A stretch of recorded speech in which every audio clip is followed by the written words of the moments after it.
Naaalala nyo pa ba mga kaborbot si Kuya Justin nyo kung saan nabali yung kanyang pakpak ng saranggola? Ito nga mga kaborbot ang isa sa pinakamalungkot na araw din ni Kuya Justin nyo. At syempre mga kaborbot gagawa tayo ng paraan para maging masaya naman ang kanyang araw sa susunod na pagpunta niya rito. So yun what's up mga kaborbot, and for today's video ay gagawa tayo ng 5 meters. Yes mga kaborbot, another 5 meters sa saranggola para kay Kuya Justin nyo. So kung nakita nyo nga to mga kaborbot itong kanyang 5 meters na saranggola, bukod pa po dyan mga kaborbot yung gagawin nating saranggola na 5 meters. Pero yung nabaling pakpak mga kaborbot ng kanyang saranggola na yun, i-replace natin. O gagawa natin siya mga kaborbot ng panibagong pakpak. Kaya nga mga kaborbot, mas sobrang excited si Kuya Justin nyo sa pagbalik niya rito. Dahil hindi lang isang 5 meters mga kaborbot, dalawa pang 5 meters ang kanyang papaliparin.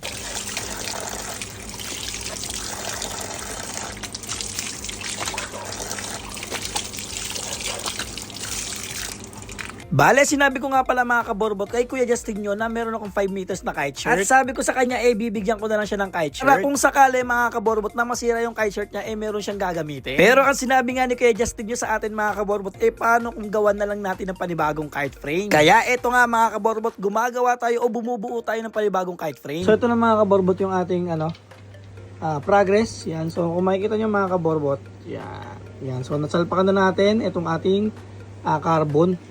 Yan. Na sa gitna. So para mas matibay siya mga kaborbot. Yan. No? Kita nyo naman.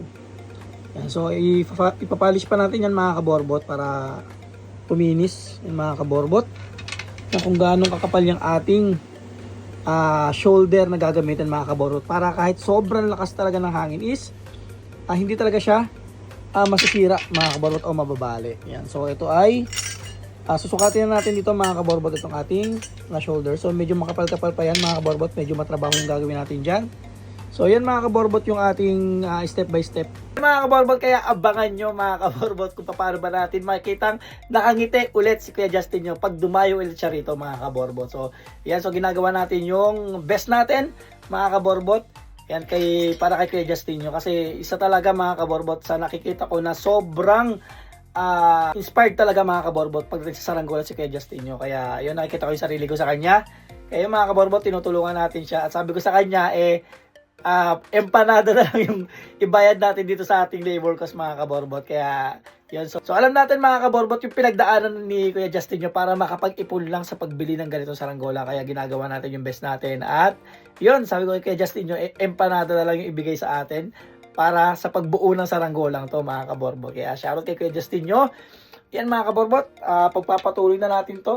Yan para yun, abangan nyo mga kaborbot kung ano ba yung magiging reaksyon ni Kuya Justin nyo. Excited na ba kayo? Mas excited ako mga kaborbot. Kaya kita kits sa ating next vlog. Let's go! Woo!